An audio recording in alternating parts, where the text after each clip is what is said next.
Welcome to the AEW Match Guide podcast, where we deep dive into the best matches in AEW history. Brought to you by the Social Suplex Podcast Network and your host, Sam Brown. Hello and welcome to the AEW Match Guide podcast. I'm your host, Sam Brown. Thank you for joining me. Every episode, alongside a special guest, I take an in-depth look at one of the best matches in AEW history. If you enjoy the show today, you can subscribe or rate it on your podcast app of choice, support the podcast financially through Red Circle, and make sure you check out all of the other great shows on the Social Suplex Podcast Network, where we cover all aspects of the world of pro wrestling. We've got One Nation Radio, Keeping It Strong Style, All Things Elite, Tunnel Talk, the Trish and Sarah Wrestling Podcast, Wrestle Art with Chris Things, and Imp's WWE Adventure. You can become part of the Social Suplex community by joining our Discord, where you can chat directly to the hosts of the shows and other listeners about wrestling, sport, pop culture, and much more. And of course, don't forget to check out the Match Guide Substack, where I drop my written pieces every other fortnight. Links for all of these things are in the podcast description. My guest today is a writer for Pro Wrestling Musings. It's Gareth, and we're discussing Mr. Brodie Lee versus Cody Rhodes TNT title dog collar match from Dynamite, the 7th of October, 2020. How are you going today, Gareth? I'm very good. Very excited to get into a match of two of my favorite wrestlers since, over a decade. A long time, basically. I've loved these two pretty much since the moment I first saw them. So this match, when it happened, was an absolute dream. And it's been nice to revisit it, and it'll be nice to talk about it with you as well. Yeah, it sounds like how I was feeling when me and Trish spoke about Hangman and Moxley. Yeah, these are my two favorites ever at this point, pretty much. So I'm very happy to be. There's a lot to talk about. These are more like sentimental favorites of mine. Obviously, Danielson, Omega, Hangman's getting into that point for me now. They're like the ones I think are the absolute best, who have that incredible body of work. But these are the guys that, like, I don't know, like I say, it's more sentimental. It's more, I pretty much love anything they do, and it's gone beyond. Like, I'm probably just very delusional with it at this point as well. You've romanticized them, and that's a good thing. Yeah. Wrestling you should do that. Yeah. Gareth, you're no stranger to this podcast. You've been on. We're actually talking beforehand. I think you're my second most frequent guest that I've used, behind Imp probably, as far as how many times people have been on. I think probably Floyd from All Things Elite's up there as well, maybe Rich from One Nation Radio. He's been on a number of times and is coming on again soon. But you're no stranger to these parts, and we've actually spoken about Brodie Lee before when we talked about his match with Jon Moxley way back in episode number 5 of the podcast. But I think this match, it is extra special because it is Brodie Lee's last ever match, and what a way to go out. Yeah, I mean, we were speaking about again before we started recording people's last matches, and this has got to be one of the most, definitely one of the best, and certainly one of the most memorable. Obviously, we all wish it wasn't his last match. Absolutely. But this is the reality we live in, and what a match to go out on. Also, there's a part of me that's very glad that it wasn't just a straight singles match. It was something that does really stand out, something that doesn't come along too often. Dog collar match, obviously in AEW or Tony Khan Promotions, if we want to include the Ring of Honor dog collar match, which was also Jay Briscoe's last match, wasn't it? Yes, it is actually. So both of those, their last match is a dog collar match. Both incredible matches. But yeah, let's call it Tony Khan Promotions. It's got a rich history, and this was the first one, and it started that history on a very high bar. I stand corrected. Jay Briscoe had one match after the dog collar match, but still his first. Okay. It's his last televised match, I believe. Oh no, it says this one was on pay-per-view as well, but still. Okay. What was his last match then? It was a best 2 out of 3 falls match against the main event on Hog Revelations in New York City. So not a promotion I'm familiar with, not a match that I have seen, but certainly the one that he, it was a bookmark to the end of that feud with FTR, and certainly like a high point for them as a tag team. They've had a long sordid history, but certainly like a high point for them as a tag team, that trilogy. So look, we're not here to talk about Jay Briscoe, although, at some point I'd love to talk more about Jay Briscoe. We are here to talk about Mr. Brodie Lee and, of course, the other person who is in the ring, Cody Rhodes. Now, Gareth, you're a big fan of Cody too, even before he got to AEW, aren't you? Yeah. When I first got into wrestling, it was around the days he was in Legacy, and there was something about Legacy I just really liked. And then him in particular is someone who I liked him a lot more than Ted DiBiase. I don't really know why, because I was quite young, didn't really know anything about wrestling, so I can't put on what it was. I guess there is some kind of charisma that Cody has. I think that's undeniable. Even the people who don't like him, I think, can admit that. And then when he went onto his singles stuff, he was just always someone that I liked, even when it was like kind of terrible WWE stuff. When I was younger, didn't know anything about wrestling. I think if that happened now, I probably wouldn't be into it. But it's just something I kind of grew up with all that. And he was always someone that I was kind of rooting for to kind of get to the next level. His Intercontinental Championship run objectively is very average. But it's something that sticks out in my brain, and I absolutely loved his run with Goldust, where they became tag team champions. Obviously, had matches with the Wyatt family and stuff like that as well, with the Shield. Yeah, those are things that like stick out heavily. Stardust, I don't think anyone really liked, myself included, but I still wanted him to do well. And then when he left, that was kind of the opening for me of seeing what was outside of WWE, because I'd kind of come across bits of TNA. I distinctly remember watching a Samoa Joe match, because in the UK here it's on, or it used to be on this like free channel. But it's like a really random channel somewhere in the back ends of like of all the channels you've got. Channel 37. Yeah, basically. And I just kind of came across it. I was like, oh, there's wrestling going on. Oh, that's a funny shaped ring. And then Samoa Joe like grabbed me, but I never really like properly watched it. So when Cody left, that was kind of when I opened my eyes to other stuff. I watched some of his stuff in Ring of Honor. Mainly, I was kind of aware of him doing stuff in New Japan as well. And then eventually that took me over to New Japan, the more he did stuff there. And everything with being the Elite. I was very much a BTE casual in those days. I had a friend of mine who was much more into it, and I was kind of a casual. But it took me longer than it probably should have ultimately, but eventually opened my eyes to all the brilliant stuff that was outside of WWE. And so essentially, I think I probably would have got there anyway, because I think I was just growing out of WWE and I wanted other things, but I didn't want to completely let go of wrestling. But Cody was just kind of the bridge, basically. So yeah, I've got him to thank for that. Absolutely. He's a guy that I've admired a lot for his just willingness to have a punt and try something different. Like, and doing things that other people aren't doing, like, growing a moustache in the early noughties.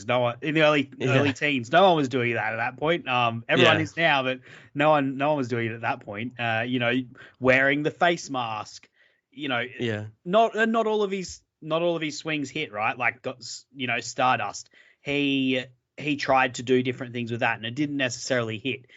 Some of it through no fault of his own, but he tried, and he gave it everything he could. He poured himself into it as much as he could, and it didn't always work, but eventually, he hit on things that did work, and what he did out in AEW. And I tell you what, if you liked Cody Rhodes and enjoy watching him, we're going to talk about BTE a little bit later, but if you're a BTE casual in 2018, you missed one of the peak moments of BTE, and Cody was all in there, like early on being like just this snake in the Bullet Club trying to wrest power from Kenny Omega. And then later on in the year, he was just hilarious when they were sort of building up to what's going to happen to the Elite. He did this great bit where he got a like the money shakes, and he got like somehow like contaminated by the WWE, and he'd just like go into like a catatonic state and start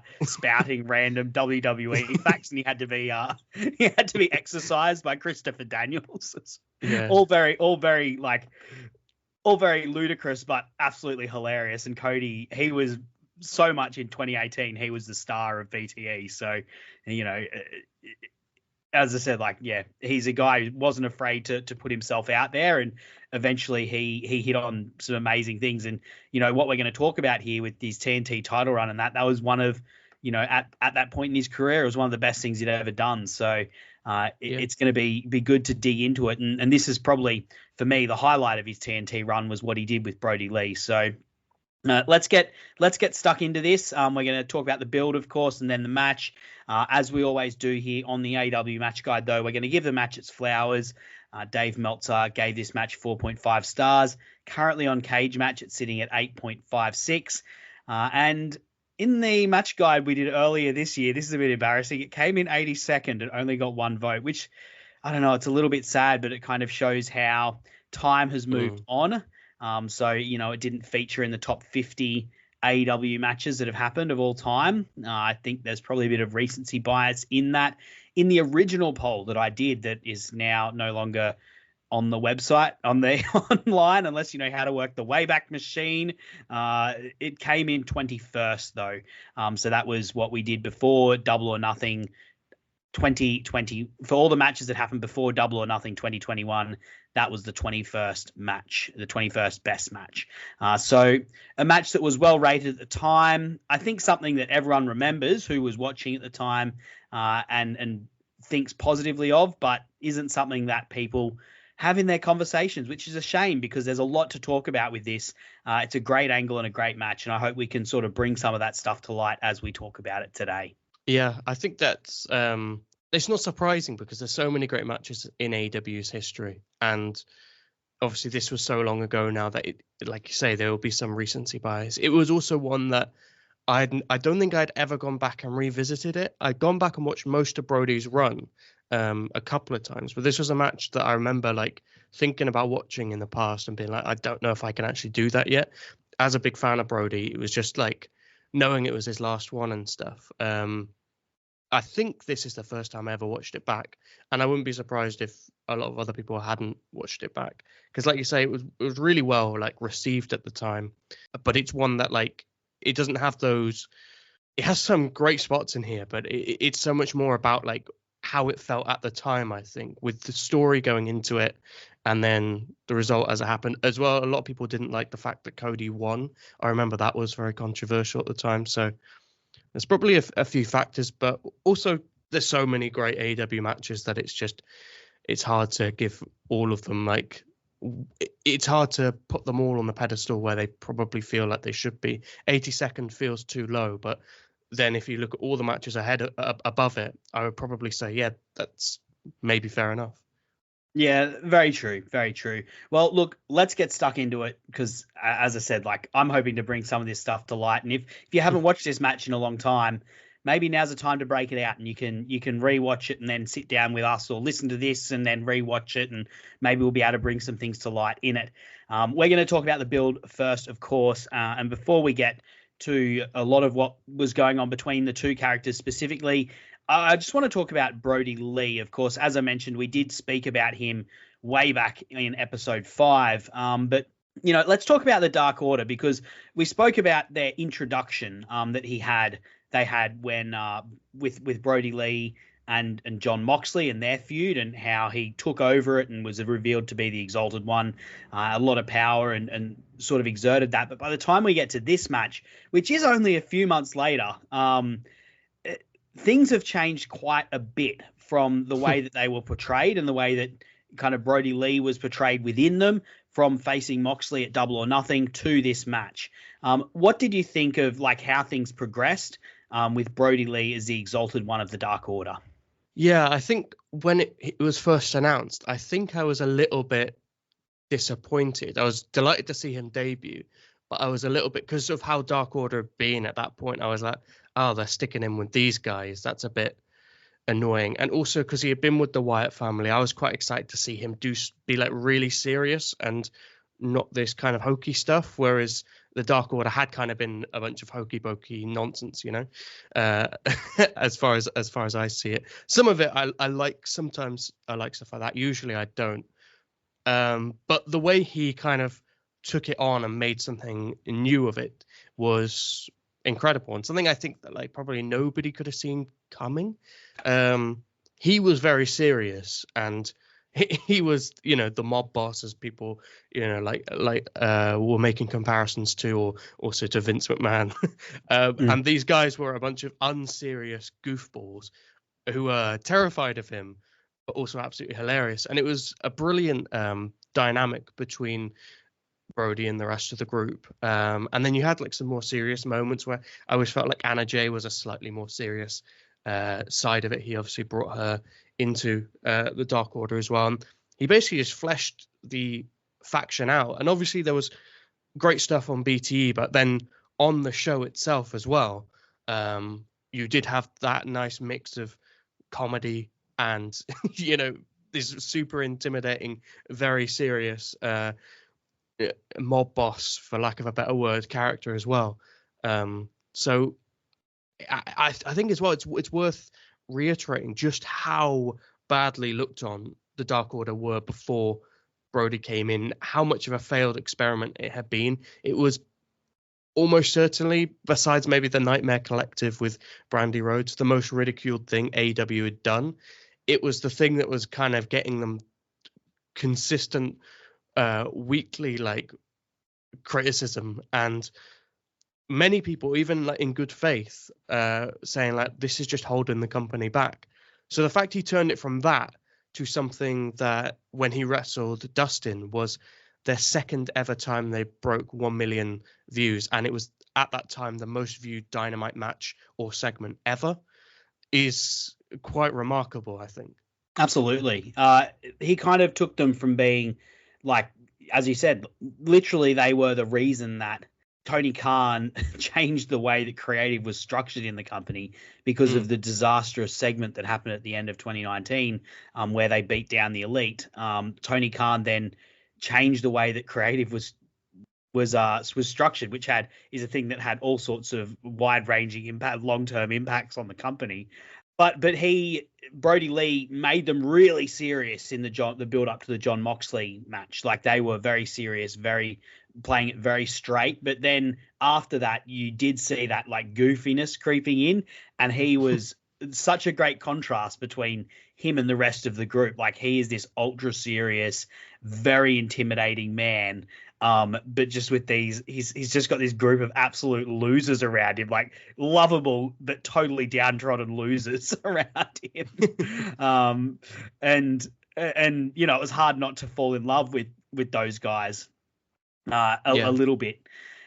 The actual road to this match, it really sort of starts at the end of Cody's first TNT title run. So, of course, Cody had a number of matches and really established the title for the first time. But after his second last one, it was on August 12, 2020 with Scorpio Sky, Cody was presented with a new TNT title belt. And who should appear on the screen but Mr. Brodie Lee? And he's holding Cody's old TNT title belt. And he says that he will be the next challenger for the title. And he asked Cody, did you think your sins against the Dark Order would go unpunished? So sort of hearkening back to the brief interactions that they did have with one another back in the day. And, Brodie Lee promising retribution.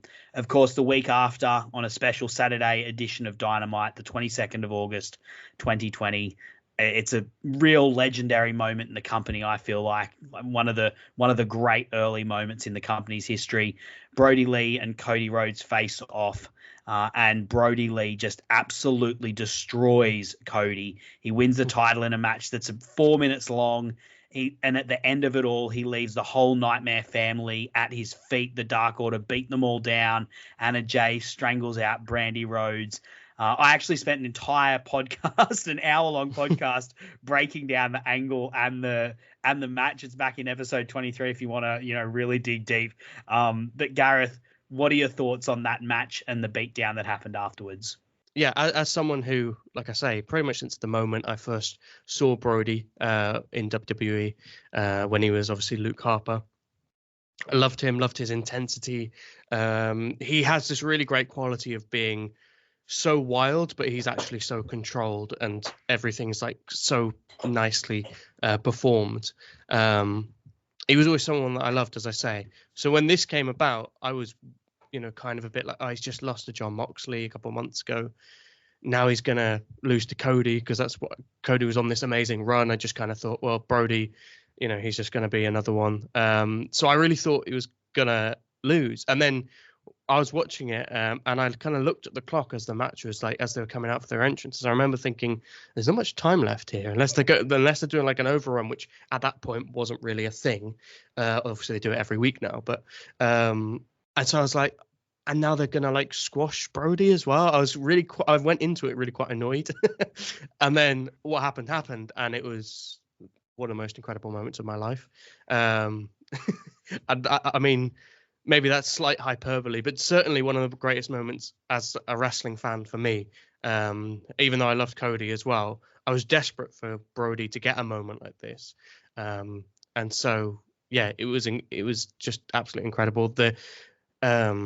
What came afterwards as well, just, really solidified. And for me at the time, I was just thinking, wow, they're really going in on this guy being a serious character, seriously, like, not necessarily, a Kenny Omega or a Jon Moxley, not right at the top of the card, but someone who you can seriously invest in moving forward. And it was literally like, that's all I can say, really. It was one of the best moments for me as a fan. It was that kind of, it proved in my mind everything I've been saying, like ranting and raving about how Brodie Lee's like one of the most underrated wrestlers of his generation, how terribly he was used in WWE, even though he did have moments in WWE, winning the Intercontinental Championship, which again I went insane for. But yeah, it was like years of like build up of like finally seeing like, no, this is what he always could have been all along. And yeah, it was just an incredible moment. I can't really put it. I don't want to be too hyperbolic with it, but for me personally, it was one of my favorite moments in wrestling history. And I think it's something that does, even for people who didn't have that same connection with Brodie, it's something that still stands out for people. Maybe the dog collar match doesn't get the flowers I think it deserves, but this segment after the because I mean, it was a match as well, but just the whole segment, that's still something that people go to as one of like the top 10 greatest Dynamite moments ever. I think that would be in a lot of people's top 10, maybe even many people's top 5. For me, it's battling for first place. It's right up there. A couple of things just from what you've said. Firstly, I can really relate to that because I remember when Moxley squashed Punk in a similar short match. I was on fire with adrenaline when that happened. I was like punching the air. I was like, on the Messenger app, I've got a few like group threads in there. I was just screaming obscenities into that, like how incredible it was, and like how, like, and this is before everything happened with CM Punk, like, but I was calling him everything because I was just so fired up at what had happened. And it's interesting, even just a fortnight ago, I talked to Ms. Fan about MJF, not MJF, Eddie Kingston and CM Punk, and short matches. And man, like, you can achieve so much with them. And it's just something that I think they don't use enough of. Like, you can do so much with a short match if you've got someone, who's willing to go with a bold creative direction, which I think, like, this was a very bold creative direction. I think that Jon Moxley, Punk and Eddie, that was a bold creative direction to go with what they did. And, same with Punk and Mox. Punk and Mox is a bit more divisive. I still stand by it as potentially what could have been something incredible. I'd say it probably came off a bit mixed, but like bold creative direction, something that AEW could do more of. And I loved how you also just kind of put Brodie Lee's character there. Like, he's got like a sense, he's got so much rage and so much, there's so much potential for inflicting pain in him. But the thing that makes him most scary is not like Lance Archer is similar, to that. In like, he's got a lot of rage. Like, he goes and he throws jobbers through roofs and stuff like that. He's, like, he's an uncontrollable monster. But the difference with Brodie Lee is Brodie Lee has that, but he's simultaneously completely in control. And that was what that's this thing with Cody represented. Was he was this man. There was just a tornado of chaos going on around him that he had created, but he was conducting it and in complete control of everything that was happening, and all this destruction that was happening. He was standing above it all, directing traffic, and causing it and creating it. But while he was creating it all, he was in control of it. On that as well, that exact point, him being this guy who's in control, especially with all these like kind of goofy, wacky characters around him who he kind of controls to, help him get where he wants, basically. There's one of my favorite Brodie Lee matches of all time is a 12-man tag against the Elite and FTR, obviously with Dark Order. And he's just there dictating traffic. Like, it's incredible. There's moments where like he's like shouting at like members of the Dark Order, and it's just a pure incredible like performance, not just in terms of the moves or how they were performed, but like the way he was acting even when he wasn't in the ring and he's on the outside. Like I urge people to just, that's one that I've gone back and I've watched like a good few times, and I urge people to go back and watch that. It's one of these things, how people always say with like Christian, it's like Christian Cage, it's like he doesn't necessarily do the spectacular stuff, but he's so good at everything like in between. It's one of those kind of performances where you can really appreciate all the tiny little details, every little thing he's doing. Also in that match, there's like these really nice teasers of something with Hangman. That's one of the saddest things about, Brodie passing from a content perspective, obviously. Selfish perspective. Yeah, exactly. That's the word. Obviously the main thing is, a family's lost and people have lost their friend and all that, and a human being's life. But from a selfish fan's perspective, the stuff with Hangman that could have come, and I think especially when you look back now and you've seen what Hangman's gone on to do with other people, and Moxley is a great example, Swerve as well, of course. The magic like Brodie and Hangman could have done. If I could like have one wish, if like to do with Brodie, that's not obviously just save his life. One thing that he could have done, it would be to do that program, because that was teased brilliantly in that 12-man tag. But I urge people to go back and like watch that and just watch Brodie's performance specifically. It's so masterful, and like I say, every little detail is paid attention to. Absolutely. Brodie does go on after winning the TNT title to have, as like you said, a few multi-man matches there. And he has 2 title matches, one against Dustin Rhodes, which, as you said, drew a big rating. Which really underrated match as well. Yeah. And then a match with Orange Cassidy. What did you think of Brodie's TNT title run, Gareth? That's another thing that I wanted him to have a match at All Out. I was a little bit disappointed that he didn't have like a singles match there. Obviously, they did Dustin like the Dynamite after, so that was, and they put him in the main event, and it drew a really good rating, their best ever at the time, as I said earlier. And that was a really good like underrated match too, like just really, really brilliant workers that never quite get the respect they deserve, or at least didn't at the time.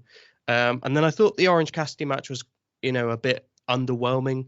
It's a fairly forgettable match. It's not one I've gone back and revisited, in all fairness, but at the time I remember being a little bit disappointed with that. And I thought by the time the Cody match came about, there was a part of me that thought I wish Brodie had like a couple more, because I was fairly sure Cody was going to win that rematch. And I was like, I wish he had a couple more, maybe just one at All Out would have been nice. But that Dustin match was fantastic, but I felt like because of how short the reign was, we only kind of scratched the surface with what was possible. And I think if he had like a 6-month reign with that title as well, I think he really could have built something incredible. Obviously, we know like reasons why. Obviously, there's creative reasons with what they want to do with Cody and Darby and all that. and the story they've been telling with Cody since AEW started, Cody and Darby, that is. But yeah, that's another thing where it's like, oh, what could have been kind of thing, you know, because of that character, how he was, how in control, and you could have built him up as this really huge monster, and then maybe, you know, he's the one to put Darby over or whatever, or in a moment like that. Obviously, again, the story with Cody and Darby was brilliant, so I'm not saying that wasn't, but yeah, there was like, it was a little bit bittersweet. It was lovely that it happened, but I remember at the time just being like, I wish this could go longer. I definitely agree with you there. I remember feeling like, oh, there's more juice in this. Like, there's more juice in what's going on, and part of that is like at the time, there's some absolute all-timer BTE bits happening. Like this run was like almost as entertaining for the BTE bits as it was for what was happening on screen on TV on Dynamite. You know, just these incredibly and hilarious bits with the Dark Order, to the point where, like, I feel like if you're looking at like the different eras that have happened in BTE, you've got, of course, you know, pre-AEW stuff where it was very much building, like they were building matches and stuff off that, and then it became sort of like, I used to liken it to the extended scenes. Like, I really love Lord of the Rings, and I love the Lord of the Rings extended versions, which are direct, you know, they've got these extra scenes in them that add a lot character wise, but you know, you don't necessarily need to watch them, but they just add a bit, they add a lot. And I felt like BTE at its best in AEW was sort of that. And at this point, it's an era that I think people remember so fondly. What are just some of your favorite bits that they did with the Dark Order at this point when they're TNT title holders? I mean, there's quite a few moments which I think people go back to. Obviously, the most classic one is the papers. It happened obviously a few times. My favorite is the one with Evil Uno has like a helmet on, tells him to take it off, acts like he's not going to do it, and then just does it anyway.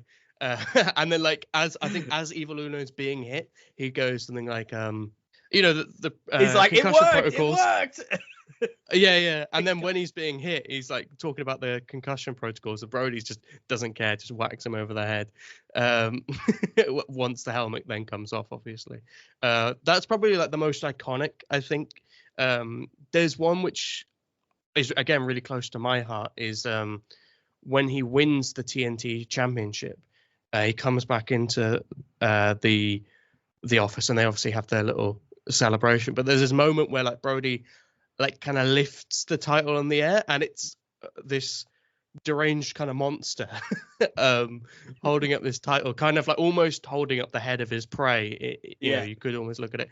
But then also there's this kind of, I don't know, comedic element to it as well. And it that moment for me like really sums up how well Brodie worked on BTE. It's not necessarily the funniest moment, but it's this, again, quite a subtle, like, this is ridiculous, but also I'm scared of him kind of moment that, like, from him specifically. Obviously, the Dark Order as a whole had so many moments, and there was the running gags such as like Anna Jay like constantly pushing Stu Grayson into things and stuff like that. The Griff Garrison Jungle Boy stuff. Who the fuck is Griff Garrison? That's definitely one of the ones that like stands out in people's minds as well. But yeah, there is so much. Like I know I'm forgetting things. And this is even like having watched back clips from like last night. But yeah, I think like that paper, like there's so many, like the great thing about it as well, like I think like BT isn't scripted, you know, they obviously come up with ideas, but they don't like sit there and learn their lines and stuff. There's so many like off the cuff little bits that like someone will say and then like Brodie will react to. I'm trying to think of like an example, but it's just not coming to my mind. I've got one. When he's like, excuse me, he's like getting in John Silver's face and just being like, "You little bitch, you little bitch," and John Silver starts like laughing, and then Brodie Lee's like, "What are you crying, you little bitch?" and that's like, and they're all, you can catch them all at different points. They're like covering their mouth. Anna Jay was terrible at it, actually. She would constantly be like laughing in the background as they're like trying to hide the fact that she was laughing in the background. One that I thought because I watched, like, there's like a 40-minute, hour-long or whatever cut of like all of Brodie Lee's bits on BTE.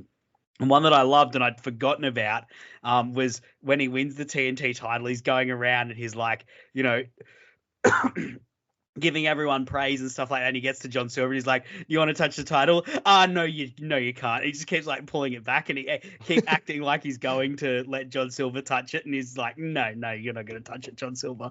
And that just, I don't know, for whatever reason, last night when I was going through them all, that just cracked me up. I think because I'd forgotten about it. I'd totally forgotten it happened. So it was just getting me all over again. That's the thing. There's like those bits that like come up all the time, but there's so much in there. Like if you go back and watch it, there will be like bits that are cracking you up constantly, and it is quite remarkable that like you say, there are like all of them like cracking up in the background. Even a couple of times, like Brodie like cracks a smile, and you see like it's just too funny that like even he who genuinely stays like very professional, and because he's playing this he's playing the serious guy. Yeah.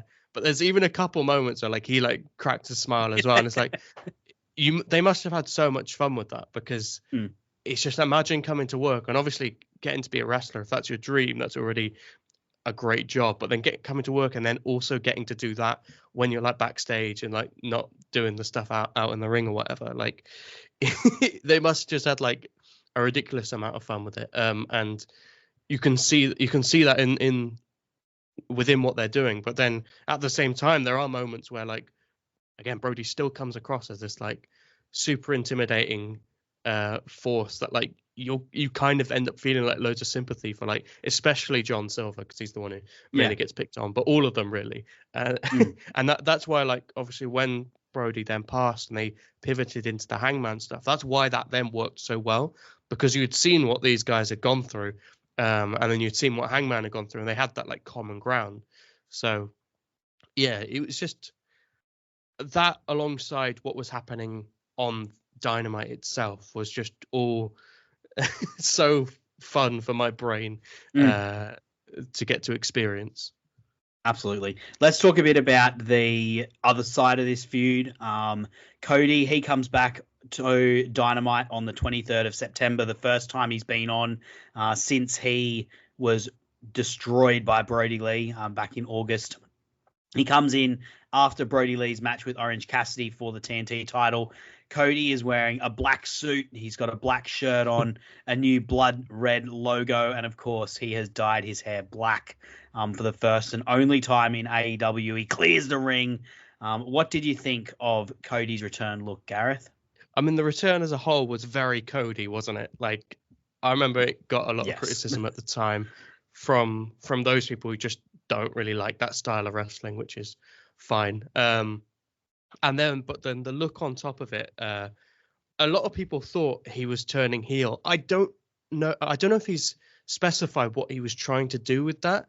Like, was it, okay, he's just gone through this terrible thing and he's kind of bringing out a darker side to himself, but obviously still the babyface? Was it just, I kind of want to change my look up a bit, and there wasn't much to it? Was it? He has actually spoken in an interview about this, where he said no one got it.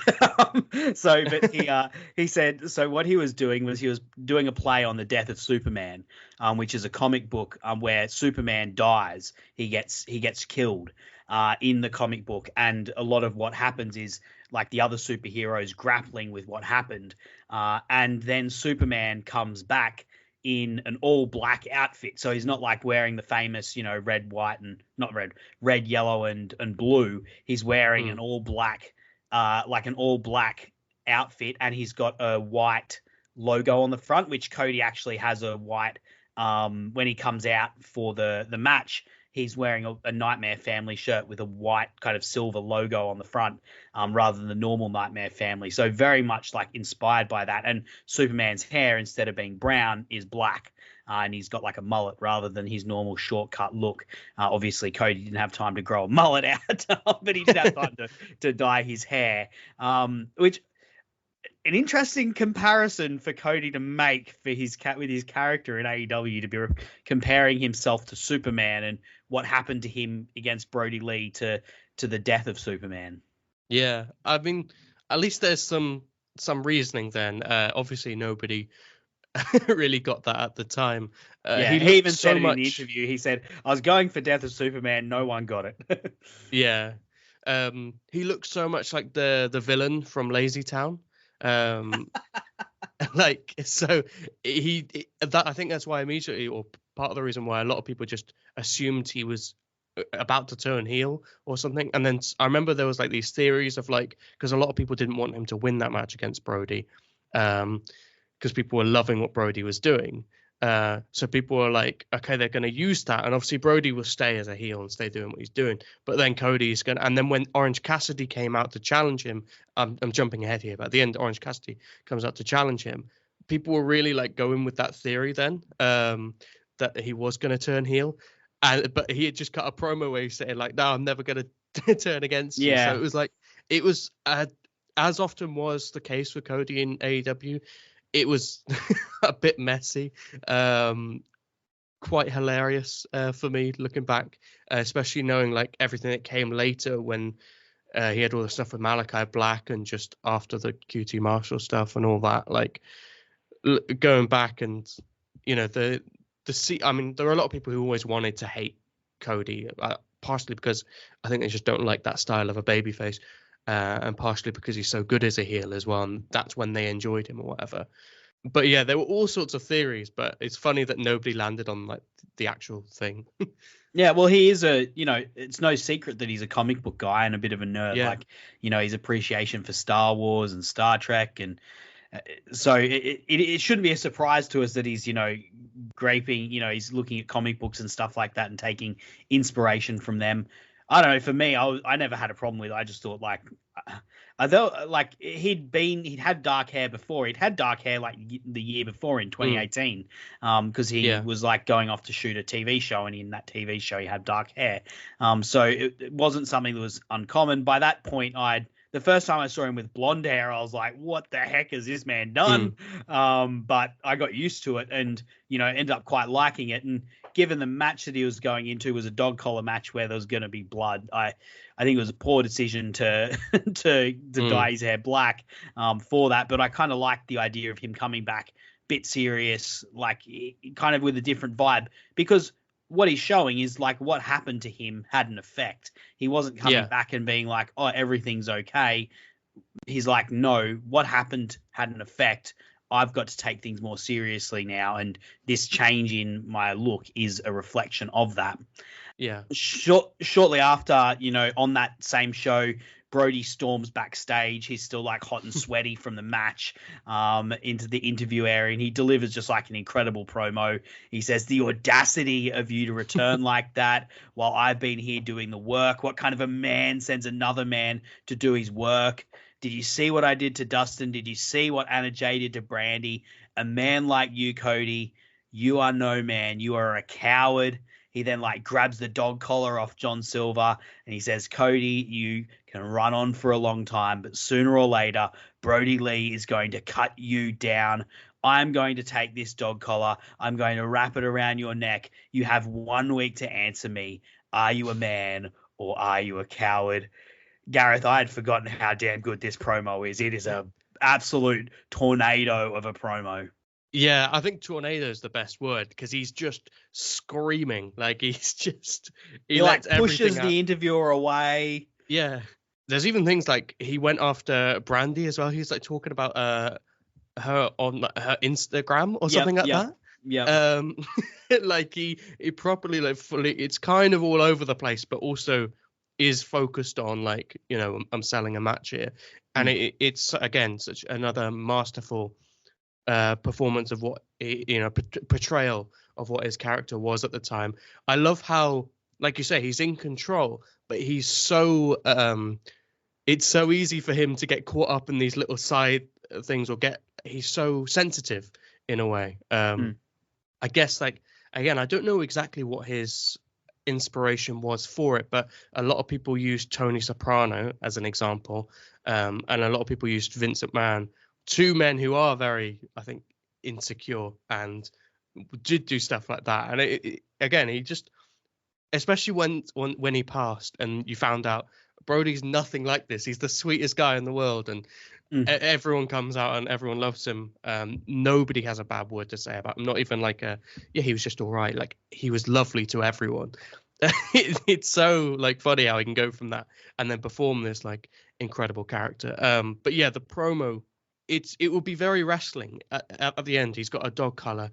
If he said, I thought like rewatching it, because of how wrestling has wired my brain to think everyone's going to say bitch all the time. I thought he was going to say like, are you a man or are you a bitch? But it's kind of nice that he doesn't do that. Like, it's because that's so overused in wrestling. But it's that perfect thing of like, he's really trying, there are these insecurities within this character. He's really trying to prove that, like, even though he's already destroyed him, really trying to prove that, oh no, he's come back again. He's got the different hair. Maybe he's grown from it. And just that existing, just the fact that Cody isn't completely gone gets to him. And so he explodes. And like you say, the audacity, he's so gotten to just simply by Cody's return. It's a brilliant like portrayal of that character, like I say. And yeah, I'll just leave it with tornado, I think, is the best word, because it's all over the place, but it does a brilliant job of selling the match as well. Yeah, just like the intensity in his eyes as well. An interesting point, he quotes a song, God's Gonna Cut You Down there, but he says, you can run on for a long time, but sooner or later, normally it's God's going to cut you down, but he says Brodie Lee is going to cut you down, which brilliant. Is an interesting like supplement. You just mentioned a few people there. I'll add into it. There's a guy called David Miscavige, who is the head of Scientology. And I once watched a documentary, a Louis Theroux documentary on it, documentary on Scientology, and there's like some leaked recordings they got of David Miscavige, and there was like some very clear bits, particularly early on in Brodie Lee's portrayal, where he was like taking notes from that, and like setting up scenes that had been sort of leaked to show like his power and how he was controlling of these people, and abusing essentially his staff. So that's just another person that I'd throw in there as someone who was a clear inspiration for Brodie Lee. And obviously, like, you know, Brodie Lee, the Dark Order, it's literally a cult. Like, that's the whole joke. And so it makes sense that he would be looking at someone like David Miscavige, who is the leader of Scientology, as someone who he could potentially get some inspiration off. We will go to Cody's promo that happens the next week. It's a pretty long-winded promo, honestly. It's so this promo is very Cody Rhodes. Like, he's been off on doing his Go Big show, and he talks about that. He talks about all the people that were on it, you know, like, and he's so verbose, Cody. He's like so grandiose in how he like talks about these people, but he talks about how he felt ashamed to be there because he's a guy that got beaten in 3 minutes. It's not his best work, to be honest, but it does get good at the end, because he says, will I do the dog collar match? And as an EVP of this company, he can't get involved in a match that's going to be that bloody and dangerous because of the optics. And he sort of feigns to walk away. It's still it's so dramatic, but it works, I reckon. He feigns to walk away, but then he turns around and he like storms back to the ring. He grabs the mic and he says, I meant no, as in no regrets, no looking back. We enter much different than we leave. TNT dog collar match next week. I accept. Man, it's like one of the most Cody promos that I've seen. But it's good. Like, it is great work at the end. Yeah, I think especially when you've got that juxtaposition with Brodie's promo later, it really shows you the differences in their characters. Again, some people don't like this style of promo, don't like this part of Cody. So I get that, but like you say, I think it does work. It's so different from what Brodie's doing, but there is that similarity in selling like the kind of short-lived passionate hatred between the two, where Cody comes out and he does the first part of that promo where he's kind of being more professional, he's kind of being more, you know, the spokesman and stuff. Even like you say, he mentions that he's got these responsibilities, and then he kind of loses his head and kind of just in a very like Cody way loses his head and just goes on and like obviously accepts the challenge. Oh, it's great. Yeah, it is very WWE. Like it's very, yes, you know, it's very Cody Rhodes. I think everyone listening can understand what I mean when I say that. But yeah, I think it does work, especially like I say with the contrast of what Brodie does. But they both sell that. Like I say, it's not a hatred drawn on years and years of, you know, history between the two and all that. It's much more Cody getting into himself and almost having to fire himself up in a way to make sure that the same thing doesn't happen again. But yeah, it's probably, I don't know, he's had more Cody promos, especially like since going to WWE. He really hams it up. And there's the one where he obviously like kind of went to retire-ish almost, and all these things. But it's definitely one that like when Cody's selling a match, like there's this dance he does, and it's pretty much the same promo every time, really, with, you know, the odd difference, and obviously he says different words and he finds a different motive or a different thing that he's struggling with or whatever. It all goes in the same structure though, which isn't uncommon. Like people make that criticism of MJF as well. Every promo is the same, but you know, they stay over and they work. So also that's not true, but yeah, very, very Cody, I think is how I'd sum it up. Well, you yourself said it's very WWE. Watching this build up here, it became so clear to me that how just plainly Cody just copied and pasted this version of his character. Because this character, it does get a bit messy towards the end when he's getting a bit more meta with it. And you know, towards the end, I mean, like towards the end of 2021, literally a year later from this, which is crazy to think of how quickly things changed. At this point, though, like those speeches were working for the majority of the AEW fan base. Yeah. I know it was working for me. But he took this character literally straight and put it into the WWE. Yeah. Like there is no change to the character that he took into the WWE to be like, you know, what has now become the face of the WWE and their whole company. He's like their number one face. Soon, you know, maybe depending what happens with Roman Reigns, he might be 1B to 1A, I don't know, but he's certainly taken this exact template here and put it into the WWE to great success. And it just shows the strength of the work here. Like, as I said, like I'm making a bit of fun of it. It's very long winded, but I'll be damned if I tell you, like at the end when he fired up, I was there with him. I was riding it. Yeah. I was like, heck yeah, go get him. Let's get this dog collar match happening. Let's go see this happen. It is basically what he's doing WWE now. But like you said, he had that thought of like Superman in his head.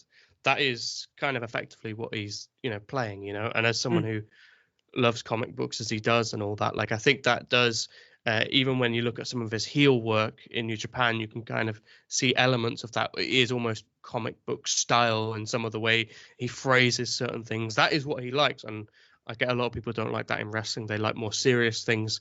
But yeah, I guess that's probably like the best way of looking at it. Is he sees it almost like it is a comic book, and really wrestling in a way kind of a lot of the time is like that. I mean, especially this where you've got a villain like Brodie Lee, who could be straight out of a comic book. You know, he's controlling this cult and he's trying to take over this company, which could be, you know, allegorically looked at as someone arguably like Donald Trump, you know, almost making a cult-like following and then trying to take over America. And then Cody, the superhero, comes in to save the day kind of thing. That's how we saw it. Obviously, a lot of people kind of just were enjoying what Brodie was doing and wanted to see that continue. I was kind of between the two because I do love Cody as well. But yeah. Let's get to the match, Gareth. First of all, Yeah, enough dancing around it. Yeah. First off, this didn't actually main event the show. What it was? Do you know what main evented this show, Gareth? So this was the Chris Jericho and 30th. Jake Hager against Luther and Serpentico. I know, like, it was Chris Jericho's 30th anniversary, but come on, like, this is a dog collar match, man. Like, Yeah. Looking at it in hindsight is ludicrous, absolutely ludicrous. Yeah, I mean, that match, especially that match with Jericho and Luther, he wanted to do something for his mate, didn't he? And use his night to put over his mate a bit. But, like, it was so bad. And that was at a point where, like, Jericho was actually doing, like, good work. People didn't hate him at that point. And I know that, like, on TV, the way that TV is structured, we know that there's 3 big segments. There is the opener. That's a key segment. If you're in that, that means you're a featured person. The end of the first hour and the start of the second hour, that is a key place, which is where this was positioned. So it is in an important slot. I'm not trying, but like the main event, we're wrestling fans. Like the main event is the main event. They do call it the main event. Like even if it's at the end of the show, and even if it does actually rate lower sometimes, the main event's the main event. It's ludicrous that this wasn't. Anyway, I don't want to spend too much time on that. It's just such a weird note. Yeah, when I went to watch it, I loaded it up on Fight, and I immediately skipped to like because I knew like the match from like the entrances to the end and stuff was like half an hour-ish. So I was like, I'll skip to like half an hour from the end, and then I was like, oh yeah, it was the Jericho show. So then I was like, yeah, it's probably in the middle, and then I went to the middle, and it was there. But yeah, it was just, it's weird. They have, big entrances for both of them. When doesn't Cody have a big entrance? But he's got Brandy with him on, of course, and Arn as well as his trainer.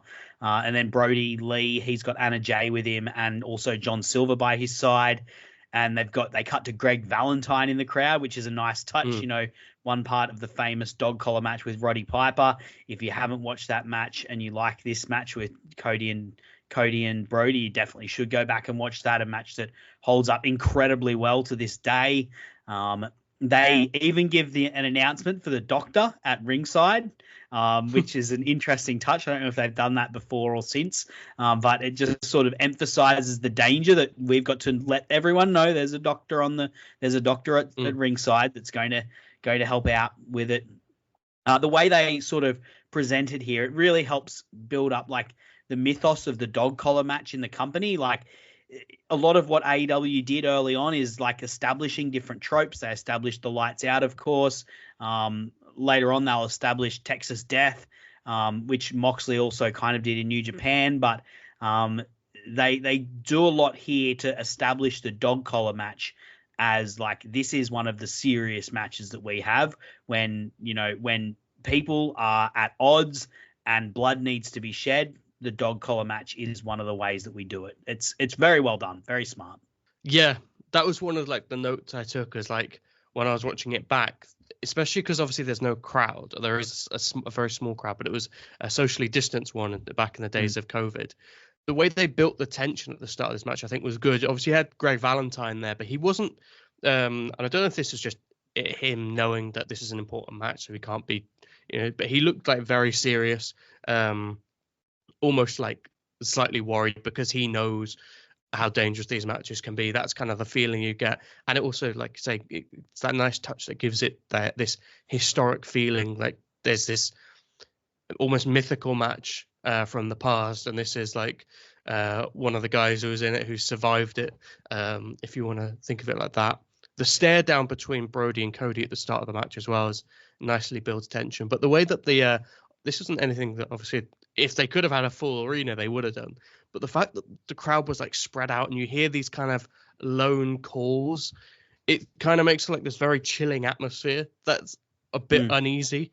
And especially then when you got like Brodie staring him down and Cody like trying to psych himself up. But also there's this moment where like Cody's standing. I don't know if he does this on purpose, but he almost looks a bit like timid. And then he kind of has to psych himself up. Knowing Cody, that's probably it was a choice. But yeah, it's just like before the bell even rings, like they set the atmosphere, set the tone for it so well.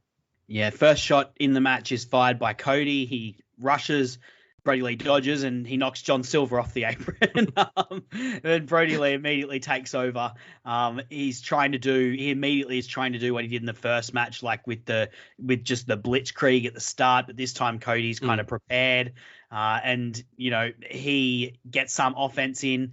But when he goes for a cutter, Brodie Lee just like yanks the train and pulls Cody out of the air. One of the things I love about this match is how they use the chain to limit like what can be done. And it's a really interesting physical aspect of this match. Yeah. I think there's a slight, very loose comparisons between Bruiser Brody and Brodie Lee. Obviously there's the name. But when he's like yeah, of course. And I think he was inspired somewhat by Bruiser Brody and other guys from that era as well. But when he's got the chain, because Bruiser Brody would often like enter like with a chain, like swinging it around his head and stuff like that, it really gave me like that flashback. Bruiser Brody is one of like the older kind of guys that I really quite like, and Brody also has that way of like commanding that fear. Probably not quite to the extent that Bruiser Brody did, because there were people who would actually like pass out when he was making an entrance, and like people were seriously scared of him. But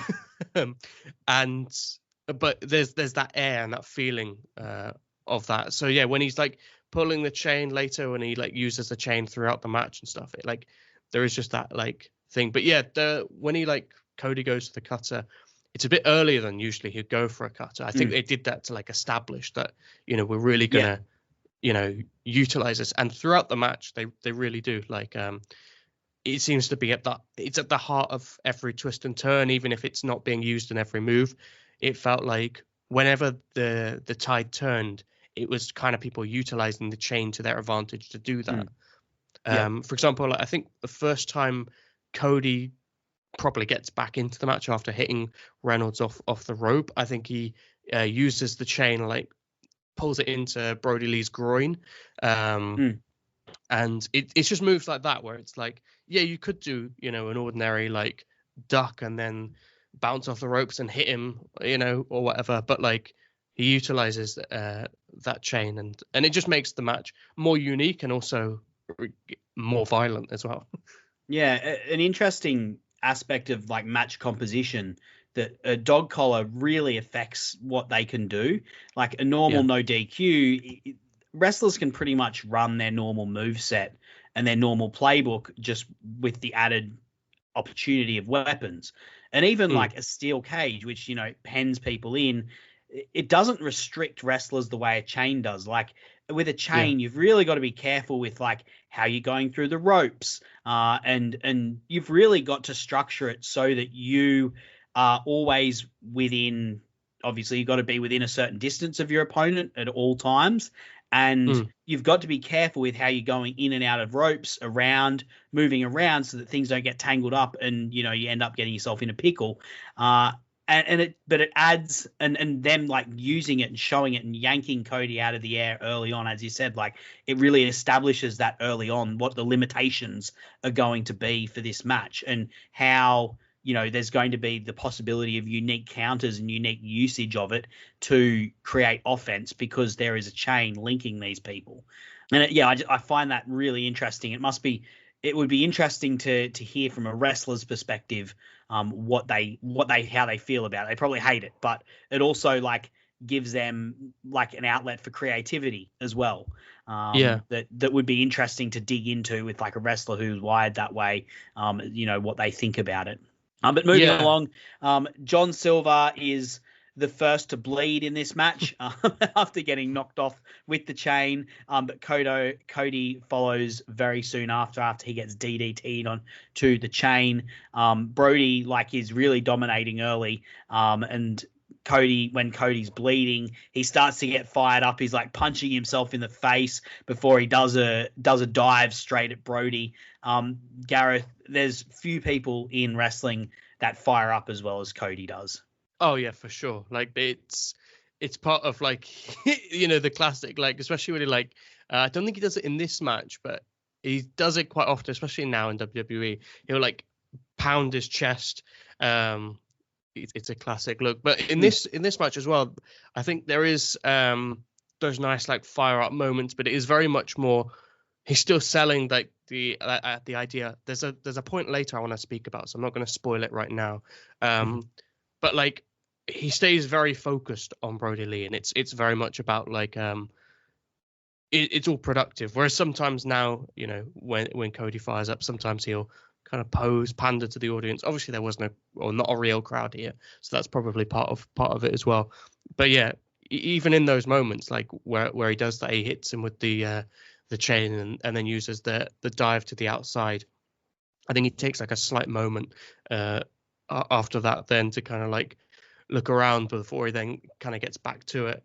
And I don't know if that was just because there wasn't really a crowd to pander to, which is something which, like I say, he does now. But when I was rewatching it this time, I definitely got like the feeling like, oh, he's really like selling Brodie and the danger of this match as well, the seriousness of it. So yeah, there was like a nice fire up moment there early on, but not quite to the extent that like sometimes he'll take it to these days, which again might have just been because there was no crowd. I don't know. They use the chain really well and like the outside furniture really well in this match. Like Brodie on the outside, he's kind of like just ragdolls Cody around with the chain. But then Cody's able to reverse the momentum by Brodie's on the apron and he's on the floor and he pulls Brodie off into a cutter. So using the chain to sort of set that move up. There's, you know, like things around the ring post. And then they also build a lot of tension around this table that gets set up at ringside. There's like a number of times they like tease hitting shots on it and doing things with it. And then eventually Cody hits a package pile driver onto it, which eventually busts Brodie Lee open as well during an ad. And they do that during an ad break, which is like something they don't really normally do anymore. Like they're kind of not structuring this match to fit in ad breaks. They're just doing what feels natural. But yeah, like as I said, what like really good usage of the outside furniture. What are your favorite sort of chain spots? You said you had one in particular you wanted to highlight, or furniture spots in general. Yeah, so I was going to talk about the package pile driver through the table, which the table like broke so nicely as well. Like it looked really, really brutal. And I don't know if it's just because the amount of weight, because obviously Brodie's a very big guy. I'm not sure. Obviously then Brodie gets busted open by that. They do a bit more like moving about and then they get into the ring. And then you get this really nice point, which I think sells the table spot really, really well, where Brodie's kind of down and Cody's taunting at him, like telling him to get back up. And it's almost similar to how like Brodie speaks to John Silver earlier in this match, like when Cody goes charging into John Silver and then eventually John Silver gets thrown out. Brodie kind of like speaks down to him and like belittles him. In this moment where Cody's like looking down to him just after the table spot when they've come back in the ring, it's this moment and there's this look on Brodie's face as to like, you know, how am I in this position? Like what's happened? Which really sells that table spot really nicely. And also gives you this idea that like psychological warfare is perhaps against a character like Cody more effective than physical. Obviously you need both. And here you get both, a great spot, but then also that spot afterwards where Cody's basically taunting him and telling him to get back up, but almost belittling him. It's not quite to the level of what like Brodie does to John Silver, of course. But the Brodie's face as that's happening really kind of sells that. I think my favorite spot in terms of you said about like utilizing the chain. My favorite spot, there's obviously the cutter where he pulls him off early, which we already spoke about. When Cody gets busted open, Brodie does a DDT onto the chain and using it like that as well, like not just obviously using it to like. I think Cody uses it to whip Brodie as well at one point, and obviously to pull him off. But using it like that as something you can drive someone's head onto is really, really brilliant as well. I also love because of the cutter spot where obviously Cody went up top and then Brodie pulled him off, and then Cody kind of reversed that by pulling Brodie off the apron and then hitting the cutter, as you said. That nice kind of like kind of reverse of moments there, showing how Cody's kind of getting to grips with using the rope as well, and growing into the match more and more. Those things were really nice because they were cool spots, but also kind of, really sold the match and the stipulation, things like that. As well. Obviously, there's a moment, not quite to the moment of when Hangman and Moxley had this, but Cody kind of gets hung up, which they again used as a way to point back to Greg Valentine and Piper as well. And that's a spot in that match. Yeah, and Cody has like his arm in the way, so it's like slightly saves him, is basically the way that they like explain it. But yeah, I mean, there's choking throughout. There's obviously a spot right at the end, which I'll save for when we talk about that. But there's like just moments throughout with it, like we say, they use the chain to their advantage so well. But yeah, a really underrated one, probably my favorite, is the DDT on the chain, partially because they look so brutal. And then I was glad that was kind of what they used to bust Cody open very early in the match as well. Yep. And it really just sets up the dog collar match for this company as one of the ultimate finishing things you can use to finish a feud. Like it sets that up, and you look at what's happened with it since. When they go to a dog collar, you've got Punk and MJF, and then you've got the Briscoes and FTR. When they, down the line, say maybe like Swerve and Hangman, when they've got to sort things out, maybe they put the dog collars on, and it's going to be like, okay, there's not going to be any running from this anymore. Like it's seriously good stuff. And when you're looking at, and when you're looking at like, what can AEW still do that WWE is not going to do? Like, I don't care what they talk about with this Netflix deal and them being able to go PG. I don't think WWE, being a family program, is going to have people in dog collars. Like, that's just not going to happen. They might do a strap match, but I don't think they're going to have chains and dog collars. And, like, it's a serious, this is a serious match to set that all up. And all the violence in this helps build up that mythos around this match. We'll go back into the match. Like, towards the end of it, Brodie's in control, but then you get like the sort of the classic Cody structure at the time. Arn gets on the stage. Brodie hurls a chair at him. He's pissed off that Arn's making himself involved. That was so good as well. Oh, the way he threw that chair, like, it looks like he's actually aiming for him. Yeah, and he's just trusting Arn to move, which oftentimes when like an object like that is thrown, people kind of throw it like it's missed. This would have hit if Arn doesn't move. It flies off down one of the tunnels. I just want to like see. Yeah. I wish there was like a camera backstage reverse angle to see like where did it hit? Like did it fly past Tony Khan's desk? Like who was backstage that had to get out of the way of that chair that just got hurled? Hurled back. And then Alex Reynolds runs in as well. He gets hit with a spine buster by Arn. And in the chaos of it all, Cody attempts a roll up. Like, as I said, this is like the classic Cody Rhodes structure at the time. You're a fan of Cody's. How do you feel about like the Cody Rhodes structure here? Yeah, I mean, this is something we'd seen in AEW a lot. Like, Arn finds a way to get involved, not through wanting to, but like, Brodie lobbing a chair at him, or well, he was up on the apron. He was up on the ramp. Oh yeah, but he'd been stood there all match. Like, he was, that's where he's just like, that's where he's watching from, basically. Probably to get out of the way because so much stuff was happening around the ring. But yeah, it was. It's happened like loads in Cody matches, and sometimes it feels like it's a bit too much. Here, I really liked it because Brodie feels like he's got Cody exactly where he wants him, and then he feels like,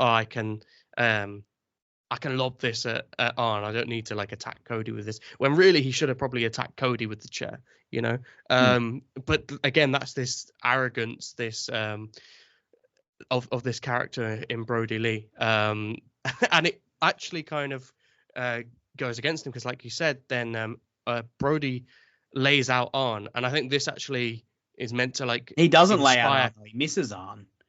No.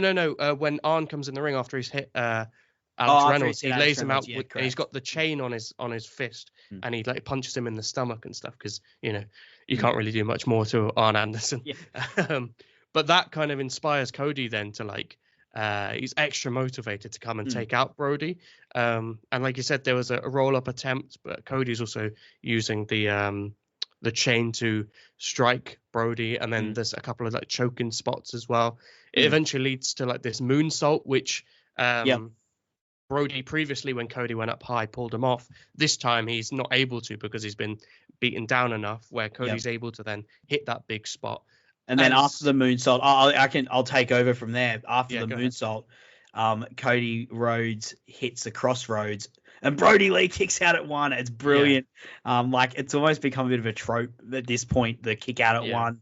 But Brodie Lee doing it in this match, like you believe it. And he did the same thing to John Moxley in their match as well. He kicks out of the paradigm shift at one. Brodie shakes his head. His like eyes are bulging.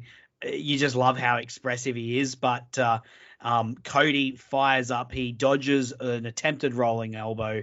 He hits a slam on him, which is a move that he hasn't ever gone back to before, but he kind of used the chain to assist with the slam as well. But the commentators say, he calls it, I can't remember what he says, but it's like it's going to be a new move that he does, but I don't think he ever continues using it. But then he like wraps the chain around Brodie's mouth and his eyes, holds it there tight and hits the crossroads with the chain wrapped around to get the win. It looks brutal. It's a great little final flurry. Yeah, I mean that visual of when he's got the chain wrapped around Brodie's face, it's like it's over his mouth, but then it goes over his nose.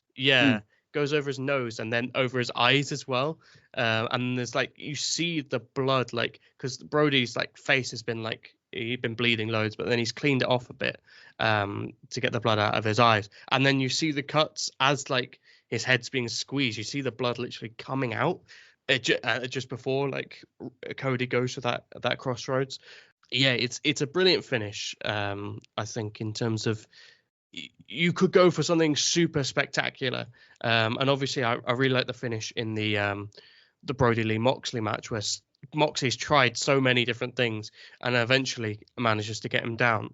This one Cody doesn't try quite as much, but probably because they've been through a more brutal match where there's been multiple things throughout.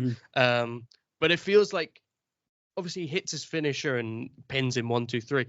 It feels almost like he's just escaped. Like this was the one moment that, where he's got the chain around his face and he kind of sees, if I'm going to win it, I have to win it now. And you kind of get that feeling as well, where it's like, it's one where it's like, he has to take this opportunity rather than this thing where it's built to so spectacularly, as you'd see in a classic New Japan finish where you might have constant back and forths and stuff like that.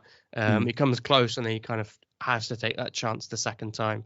Or even just like he doesn't hold Brodie Lee in the crossroads position for ages.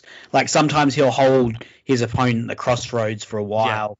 When he knows he's got them beaten, he'll like look around. He'll even like move around with them a little bit to get them in the perfect position. He doesn't do that. He just gets him in there, rips off the crossroads, and gets the win. I almost wish he had like done the thing where he does like 3 of them to put Brodie over that little bit more. But I think at the same time, got the chain. Getting him back up. There's that first of all, but getting him back up to hit another one is quite a task, and then you obviously run the risk of like Brodie coming out of it. So from logically for him to just go for it, but like I say, it really feels like that's his chance and he has to take it, and obviously he does. After the match, he's joined by the rest of the Nightmare Collective in the ring. He kisses his wife, pats a baby on the head, and may as well. He gets on the mic with Tony Schiavone and he thanks the fans for their love. He says that he'll stick with the fans until the very end. He says, with a tear in his eye, pretty much, it isn't pandering. It's my life's work to be a pro wrestler. And then he lays out the challenge for Dynamite next week. It'll be the first year anniversary for Dynamite, and Orange Cassidy comes out and gives him a thumbs up, and Cody gives him the thumbs up. What did you think of the little promo at the end there, Gareth?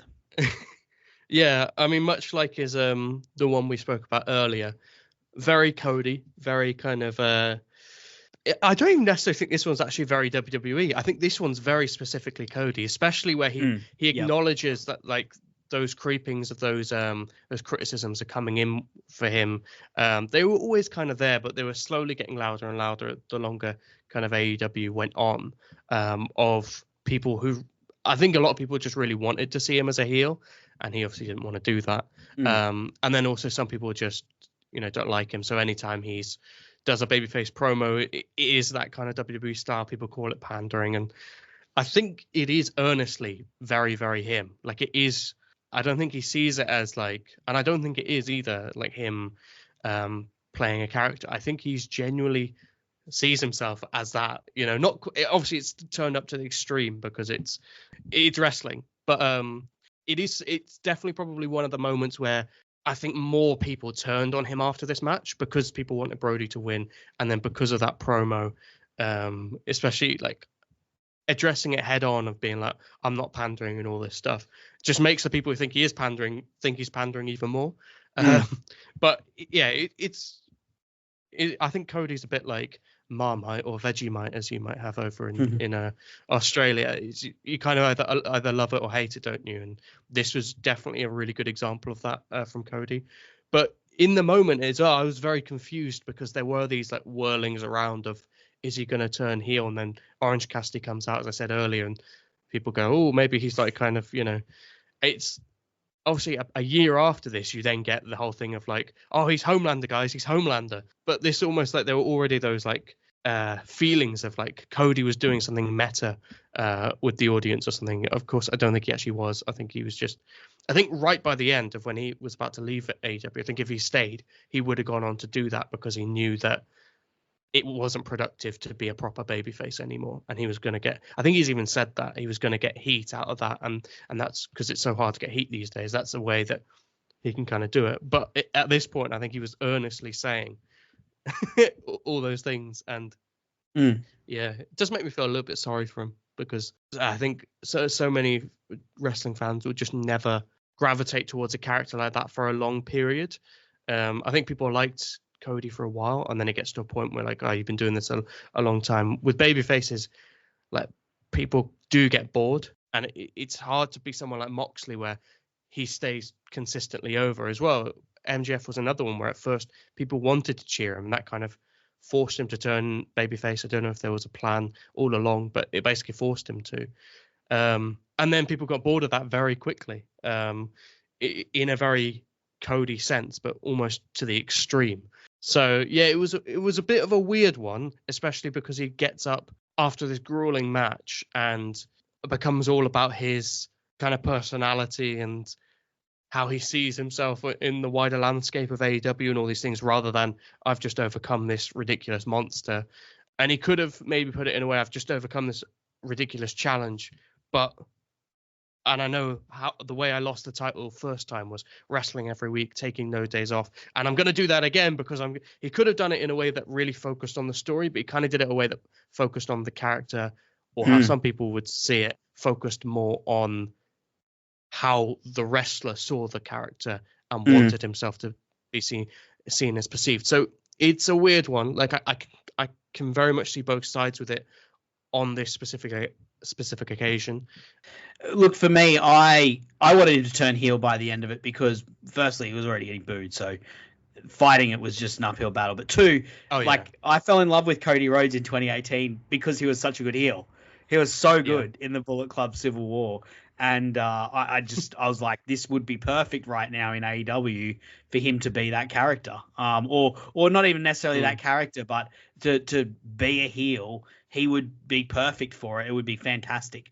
But I think you do see a very real, in this clip, like, I think you do see a very real vision of what Cody Rhodes, like a very raw vision of Cody Rhodes. Like, he thanks the fans. He's like, thank you for sticking with me. Thank you for being with AEW to the end. And like, you can tell that, like, the fact that Cody Rhodes is still talking about AEW shows how much it means to him, and the way that he wants to craft his legacy around, and like has had documentaries and stuff made about it.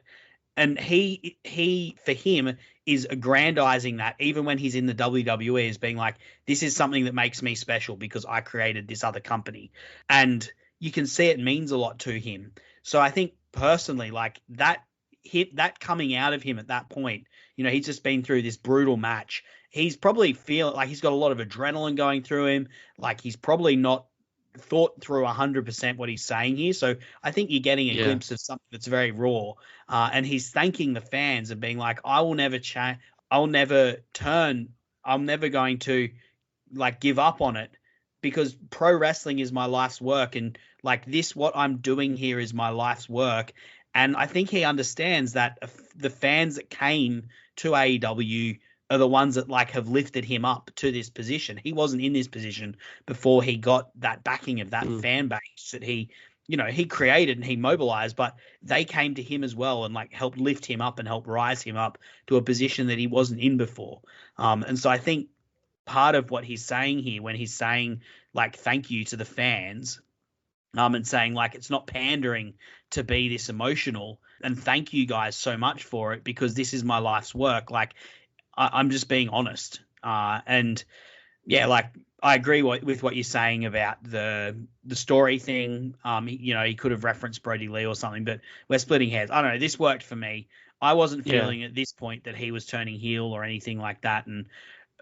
But you can certainly see the start of what would happen and what would become. Now we know what was down the line, in 6 months times, really, at Double or Nothing, when he has the disastrous feud with a Go-Go and everything changes for the worse across the broader audience as well. So it's weird because this feud is looked back on so positively, but it at the time, and it's something that people reference, like people say that like Cody shouldn't have gone over and stuff, and they also say that this was where this started for them. Obviously, for some people, it came before that. And those people, I think, just never really liked Cody that much anyway.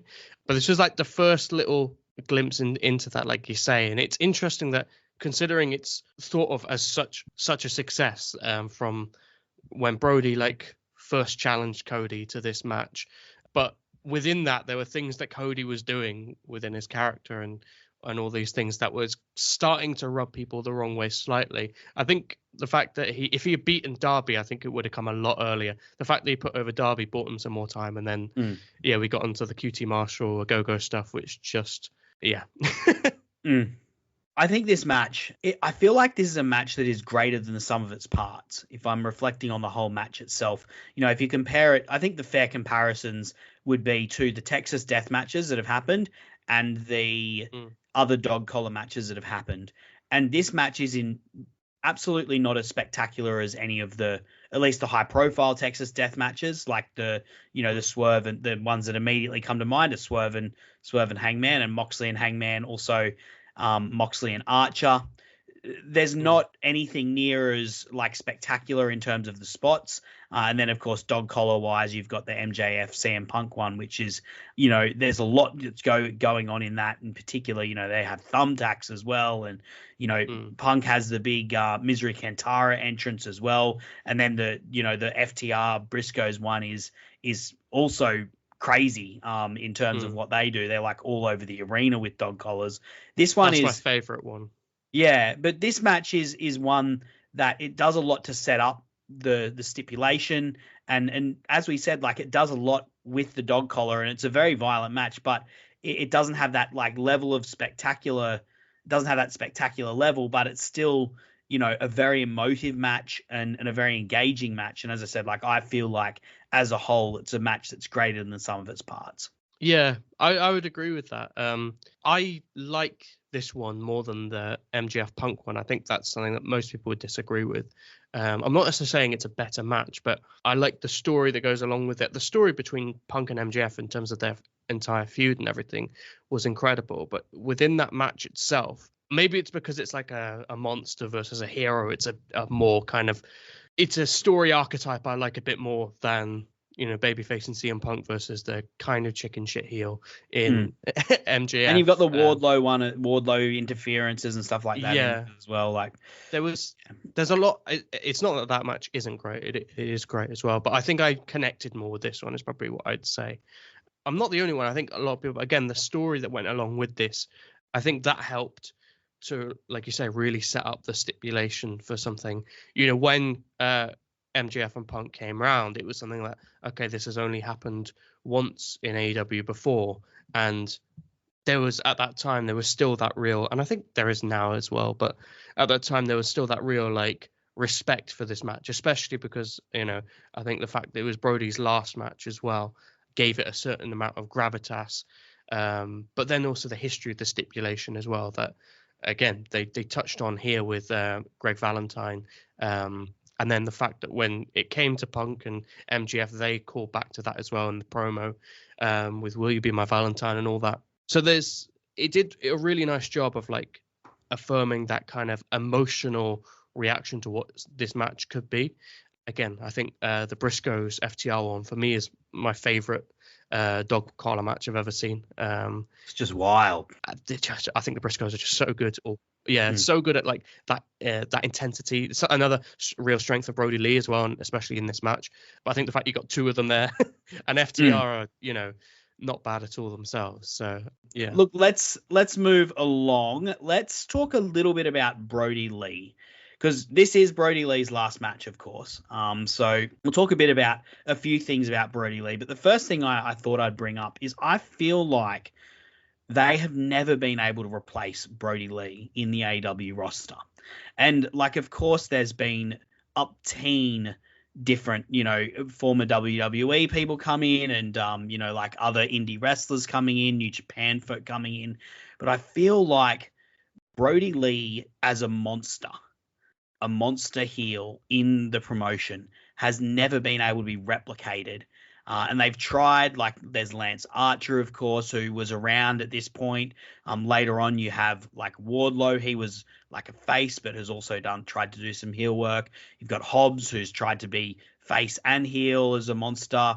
Big Bill, like you could say Miro. It worked for a little while, but then obviously there's reasons. Miro was successful for a little bit. Very successful for a little bit. But like, I don't think he has been able to be replaced, because I don't think any of the other monsters are as well rounded as Brodie Lee is. Like, none of them have, like, some of them have got like the charisma. So no doubt, like Wardlow and Hobbs, tons of charisma. Both of them have got tons of physical charisma. They both look incredible, of course, but they know how to like look tough in the ring and play their role and look good. But they, like, when the bell rings, they don't have the ferocity of Brodie Lee. They don't know how to put together a match in the way that Brodie Lee did. And they haven't been able to do that. Lance Archer, as I said, like, he can do the match stuff, but I don't think he nails the charisma and presentation in the way that Brodie Lee does. And I think that's worked to his detriment in some ways. And I also think that Tony Khan, honestly, just isn't very good at booking monsters. Like, I don't think he builds them up enough. The most recent example, and like, as I said, like, we're recording this towards the end of July. I'm looking at the Beast Mortis, and I cannot believe that he has been beaten in his first two matches. Like, this is a guy that looks incredible. He's got so much physical charisma, and he looks like, he's called the Beast Mortis because he looks like a freaking beast. He's so thick. He's got an incredible look. And he's just eating L's. That like level of crowding, and the crowd gets into him, right? But they won't forever. And with a giant or with a big man like that, the amount that they can lose is so little before the crowd stops believing in them.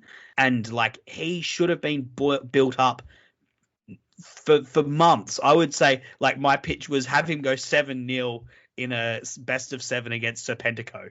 Like, just have him destroy people. And then you get, and you build him up and you build him up and you build him up, and then you beat him. And that's what they were able to do with Brodie Lee. Like, they built him up in that Jon Moxley feud. Of course, Jon Moxley beats him, but, like, makes him look incredible in defeat. Then you build him up even more with how he beats Cody Rhodes. And then that makes this match mean so much more because of how he was built up in the lead up, and it makes the win by Cody Rhodes feel so more impactful. And I just, for all of those reasons, like, there's no other giants out there that were like Brodie Lee. And because Tony Khan, I don't think, is very good at booking monsters, I just feel like he has never been able to be replaced. They've never been able to replicate him, even though they've had so many people come through that door. Yeah. I think AEW have had like these moments, and obviously Brodie's run wasn't that long, so maybe if Tony Khan had more time with him, he might have ruined him. Who knows? It's true. I really hope not. I don't have to hope it didn't happen. You'd have hoped not. But like when you think of Miro, he had that great run, and then when he lost the title, it was like they didn't really know what to do with him. He obviously wanted to protect his aura because he's probably seen how other monsters have been treated within AEW, and that's probably why there was that breakdown, and we don't really see him much anymore. Lance Archer kind of pops up every now and then, but he generally, when he does, he will have like a win or two, and then he'll lose quite quickly. You could even build up someone like Takeshita in that way, but again, it's not really happened. The one I would say I would have a lot of hope for and trust in, because obviously Wardlow has his strengths, but his all-round game I don't think is good enough. Similar, just as what you said with Brodie Lee, he's got everything, so it's much easier to do it with him. Samoa Joe had, again, the King of Television run was really good, and he was kind of like a monster then. Slightly different because it's Samoa Joe.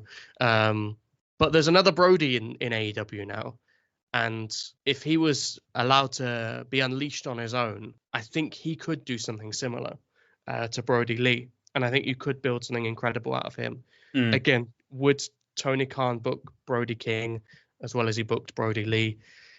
If he'd had more time with Brodie Lee, would he have done as well as he did in those months where we did have Brodie Lee? Who knows? But I would love to see that one day. I think the Continental Classic gave you a glimpse into what Brody King could be. And I think he really does have the potential to be what I thought Brodie Lee was going to become, that kind of upper mid-card monster who, he will lose matches here and there like he did to Moxley.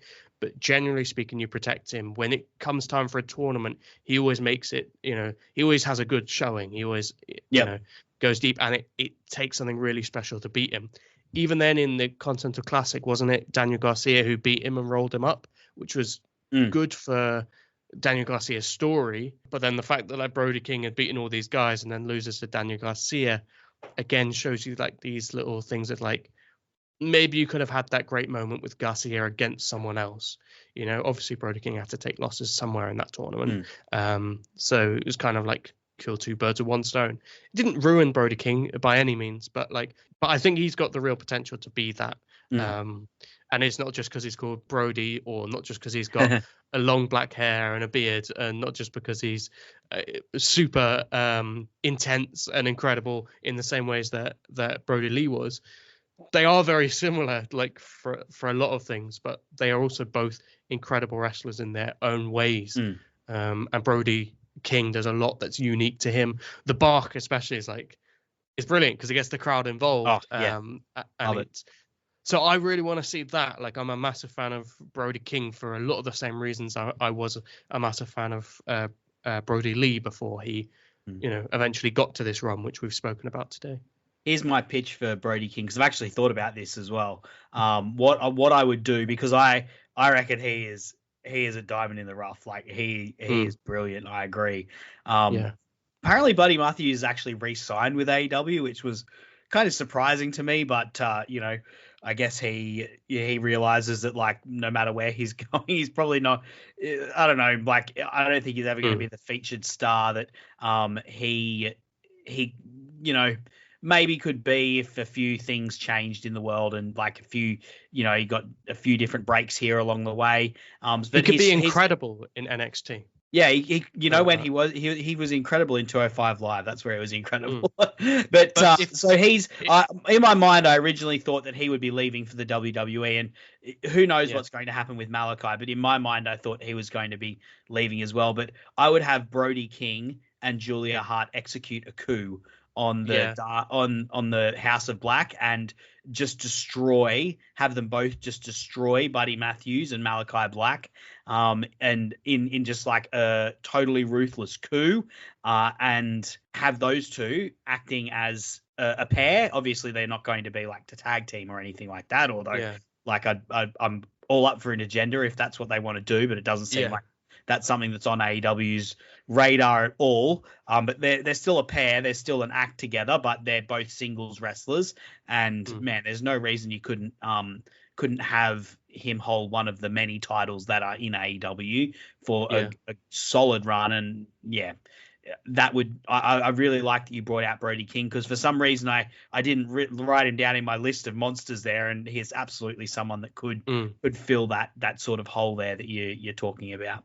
Yeah, for sure. I like that with him and Julia, because they complement each other very well. He'll often come out for Julia Hart matches and stuff like that, and I think previously she was probably the strongest part of the Varsity Blondes when that was a thing, so she can do that. And I think when she's been on the outside in matches for the House of Black and stuff, she kind of makes an impact quite well, I think. So that could definitely be something, even if there's not a coup or whatever, like just let him go and be like singles guy. He is, for me, like the star in that group now, because Malachi's body isn't quite what it was.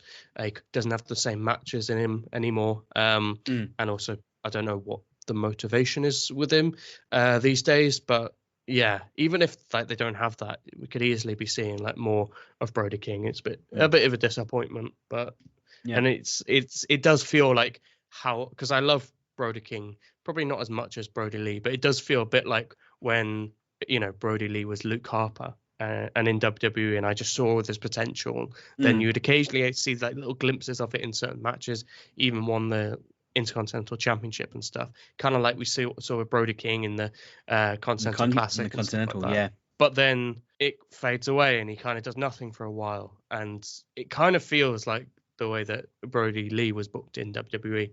So they need to sort that out. What do you think is Brodie Lee's legacy in AEW? Like a lot of time has passed since he passed away. It's, it's going to be 4 years at the end of this year, which is a long time. A lot of water under the bridge. The company has changed dramatically, but I still feel like he's an important part of who AEW is and what makes up AEW. Whatever reason, like in my mind, what happened will always be like a foundational point in AEW. But like, what do you feel like Brodie Lee's legacy in AEW is? It's a really tough question, because legacy is quite a complex and difficult subject anyway. And then with Brodie Lee, especially because he should have gone on to achieve so much more, it's tough. Obviously, he had like an unbelievable run, but I feel like you're saying, like his legacy goes beyond that run, but not in any kind of tangible way. I think it was the first major challenge. I think his passing was the first major challenge AEW came up against, in terms of this is a really unfortunate, strange situation that you couldn't possibly expect. How do you deal with it? And then beyond COVID, I'll chuck COVID in there as a challenge that they had. But no, COVID, of course, is probably the first one. But then it was everyone kind of had to deal with that. So it was like it was something that the entire world was going through. But yeah, I mean, even so, it was a big challenge. And then obviously they have that great tribute show, which kind of brought out the best sides of like AEW as a company and really showed it as like this company that could be like a family. Even brought in like Eric Rowan for like a little spot and stuff like that. It showed from an AEW side of things that this is, somewhere where wrestlers can come and like, no matter who you are, whether you're Kenny Omega, Jon Moxley, or someone else. I mean, maybe the people way down the cards, Fuego del Sol, for example, I think maybe they could have like treated him better. But for the most part, it shows that AEW is like a family orientated company, and that it kind of feels like that. Obviously, then you get things like Brawl Out, and it kind of like gets a lot messier. And then the more time's gone by, AEW feels more like a corporation than it does, a company where it feels like everyone's a family. I'm sure behind the scenes, for the most part, it still feels the same. But yeah, I think that was definitely something that like struck me when all that happened, because I was, I don't want to say I was as devastated as people who knew him, of course not. But I was really, really gutted, and it's the only time besides when Michael Jackson died when I cried, and I was very young when Michael Jackson died. Anyway, so it's the first time, and the only time as an adult that a celebrity or someone I liked passing had a serious impact on me. I was really down for a good few days until then Dynamite came around and that tribute show happened. Those are things that it brought out that side of AEW, which is nice to know it's there. You kind of hope that they don't ever have to show it again. But nice to know it's there. And I think that's a big part of what he brought to AEW or his passing brought to AEW, the silver lining, so to speak. In terms of his legacy, he came in, he was someone who hadn't done much in WWE. Obviously, he'd won some tag titles, won the Intercontinental, but he was very underutilized. And I think it showed to people who are in that position that AEW is somewhere you can come in and to some extent is a meritocracy. Obviously, there's still things like booking, you don't always get the perfect rub of the green. And I think for Brodie, it went very, very well. For the people, it might not necessarily go that way, but it showed that it's a place where you can come in and, if you can get over, if you can take your opportunities, if you can work with what you're given. Again, he was given something like the Dark Order and made it, which was terrible, and made it incredible, made it got himself to the point where he was the most viewed Dynamite thing ever at that point. So I think those are things. And then also I think just in general, there are these foundational moments where within a company where a figure will come through and, for one reason or another, they might not have that long of a run, or they might have a long run, but they did one thing that really stands out. And I think it's very rare that you actually, as a wrestler, most wrestlers go through their career without having had that. I'm so glad that he had that run, because now that's his legacy, or that's part of his legacy is this run, this incredible, fairly iconic run where you have this incredible match, or two incredible matches in terms of this one, and then the one with Moxley as well. Incredible, a moment, incredible promos, everything ticks every box. Changes the fortune of a faction around, everything on BTE. To pack all of that into such a short, spell of time ultimately is very special. And I'm glad he got that run, because that means, whatever his legacy is, I appreciate this. I'm not really giving an answer here because it's quite complicated, I think.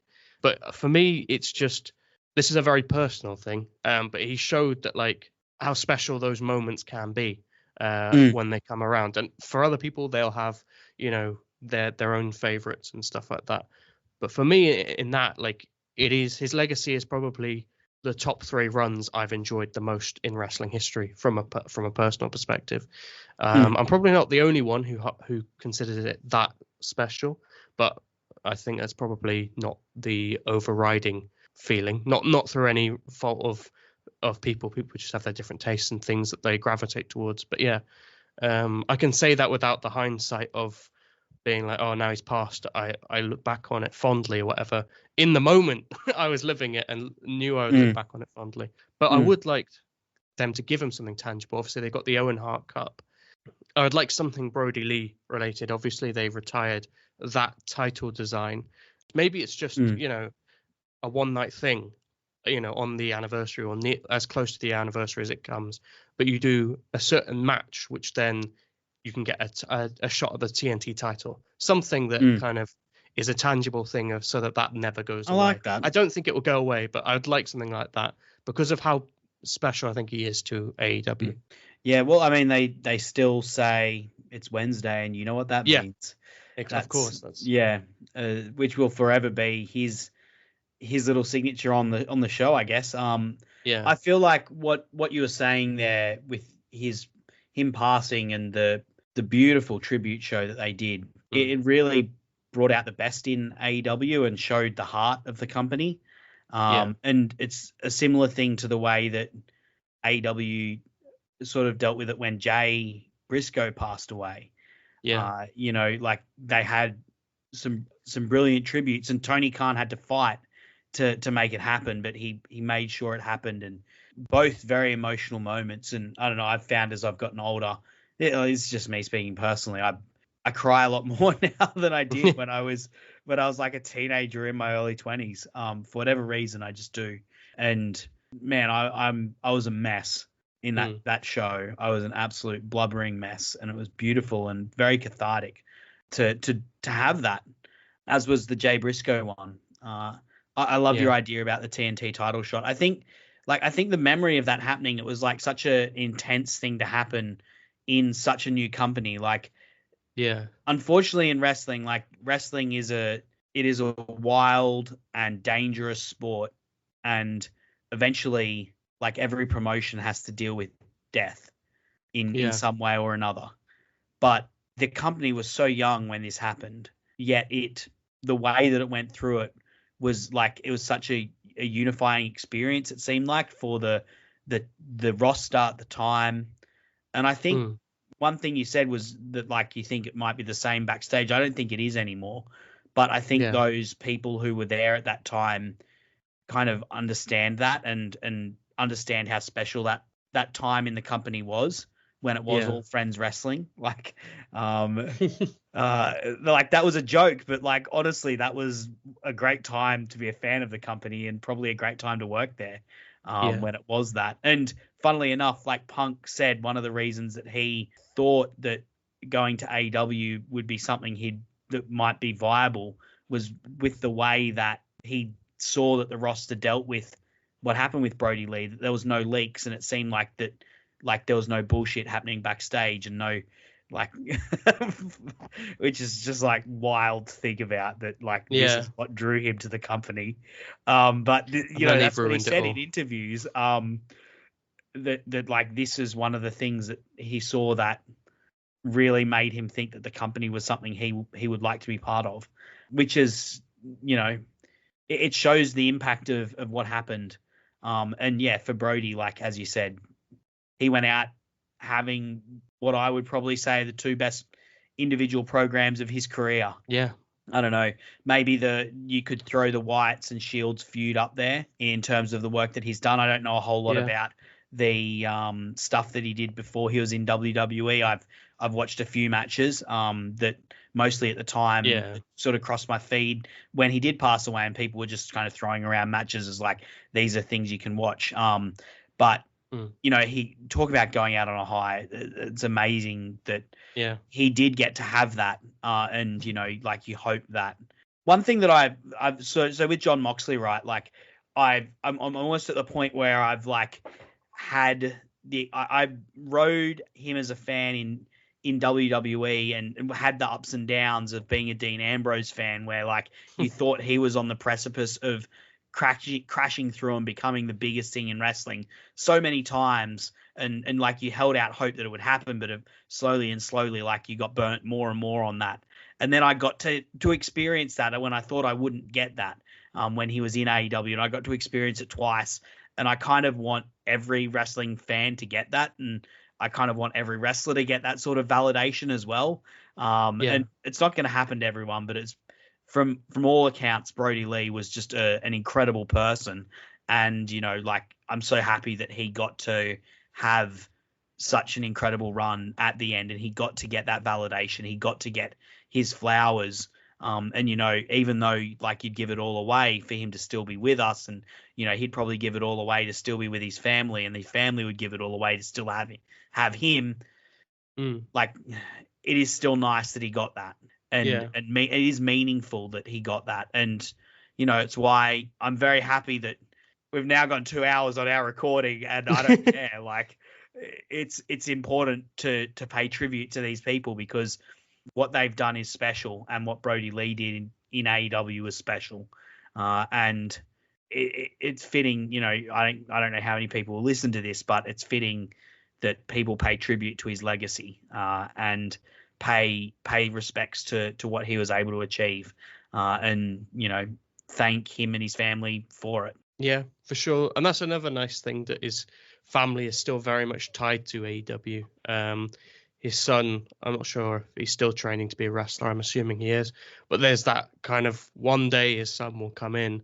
There's that kind of vision. And if that does happen, if that does come true, and if he does win the TNT title, for example, that will be an unbelievable moment, that, like, I'm sure would mean a lot. And I hope he does go into wrestling. I think I don't think he'll be the same as his dad if he does. Obviously he's a child, so it's hard to say if he'll grow into hard to say if he'll grow into a similar kind of monster, but it's hard to like view that child and be like, oh, he'll be like Brodie one day. I don't know if he'll have the same beard, the same intense eyes. He'll find his own path if that is the path he wants to take ultimately. But yeah, I mean, I'm just imagining if they did do that, like a Brodie Lee tribute match, or if he won the TNT title, for example, him winning something like that would be, incredible. Obviously, you hope it all comes off if that is what, young Brodie, whose actual name is Brodie, if that's what he wants to do, Brodie Jr., I should say. But yeah, it is just nice that the family's still there. Like they've looked after the family. A lot of the wrestlers took it on themselves to kind of step up and help Amanda out with her children, obviously then working in the company as well. It's just all very nice. But yeah, I agree. I think it is important that, when you sit down to speak about like a match like this, you don't just you go over the match and the art and stuff, and then you take a moment to reflect, the humans that, help create that. And, what is his legacy? I don't know, like I say, exactly how to word it, but I think it's a feeling, isn't it? And I think anyone who was there and watched it, anyone who watched that tribute show, they'll know that feeling, and they'll know what the legacy is through that, I guess. Indeed. I don't have a whole lot more to say, Gareth, to be honest. I think we've summed it up well. Is there anything in particular you'd like to say before we get out of here and give our plugs? Not really. I just I'm very grateful that we got the run that we did. I hope that the lessons from Brodie's run can be reflected upon and applied for other people in the future, people who haven't had those chances but do have that incredible ability as he did. I'm hoping that's something that like AEW could do a bit more moving forward. Again, we mentioned Brody King, he'd be the obvious one to point out, but there's plenty. But such as wrestling, like there's only so many spots, and I'm just glad that he got his at some point and was able to have that run. Indeed. Well, that wraps it up for us today. Thank you very much for being with me, Gareth. I'm glad we got to do this. I know that Brodie Lee and Cody mean a lot to you as a fan, so it's fitting that we do this. We've done this podcast together, and I'm sure I'll have you back again soon. Gareth, if the people liked what they heard from you, where can they find you? You can follow my wrestling Twitter account at Gareth_Eno, E-N-O. Or if you like soccer or football, you can follow my football YouTube channel, 90+1. If you put in 90+1 football, it'll come up. I doubt anyone cares, but I make football videos as well. Very nice, very nice. And you can follow me on Twitter, Sir_Samuel. Of course, I also need to plug and want to plug the Social Suplex Discord. It's a great place for chatting wrestling, particularly if you're, not too enchanted with social media anymore. You're sick of the bots. You're sick of the AI generated content farmers. You're sick of the trolls. You're sick of the bad faith takes. Then the Discord is a great place to come. There is channels where you can talk about everything. You can talk about AEW, New Japan, WWE, and we've also got a channel for the AEW Match Guide on there where I talk about the matches that we've reviewed, and you can actually put suggestions in if there's matches that you would like to hear me talk about on the podcast as well. There is a link to that in the description. And of course, if you haven't already, we would really appreciate it if you could rate and review the podcast on the podcast app of choice you've got, whether it's Spotify, iTunes. I don't think Google Podcasts is a thing anymore, but whatever you listen to it on, if there's a rating system, we would really appreciate it if you could give us the big 5 stars. It helps us get out there and get the word out there, because I think this is the kind of podcast that we need more of. It's the kind of podcast that focuses on the positive things, the things that we love about wrestling, that make us a fan and that keep us coming back to it. So if you can do that for me, that would be fantastic. And of course, you can listen to all of the other great shows we've got on the Social Suplex Podcast Network. We've got One Nation Radio, Keeping It Strong Style, All Things Elite, Tunnel Talk, the Trish and Sarah Wrestling Podcast, Wrestle Art with Chris Things, and Imp's WWE Adventure.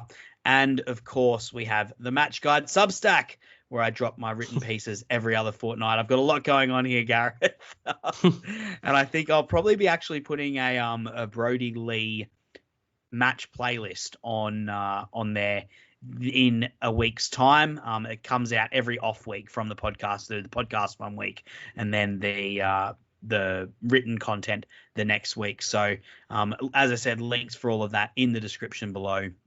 But Gareth, as I said, thank you so much for joining me. Really appreciate having you here. Thank you for having me.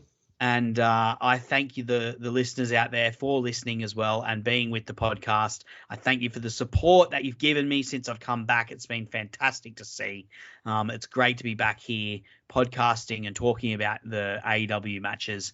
And I will be back again in a fortnight's time talking about Kenny Omega versus El Hijo del Vikingo with Rich, the one and only Rich Latta from One Nation Radio. Oh, Gareth, it sounds like you're keen to listen to that one as well. It's going to be fun. There's a lot to dig into there with the build and, of course, the incredible match that we've got that they managed to put on. So make sure you drop in a fortnight's time and listen to that then. But until then, thank you very much for having me. And yeah, I look forward to speaking to you again soon. I'll catch you later. Bye. Thanks for listening to the AEW Match Guide podcast. If you enjoyed the show, then you can subscribe on the podcast app of your choice so you never miss an episode. Also, feel free to let me know on Twitter at Sir_Samuel. I'd love to hear from you. The AEW Match Guide podcast is brought to you by the Social Suplex Podcast Network, where you can find many other fantastic podcasts discussing not just AEW, but all parts of the world of professional wrestling. Looking forward to seeing you again next week. I'm Sam Brown.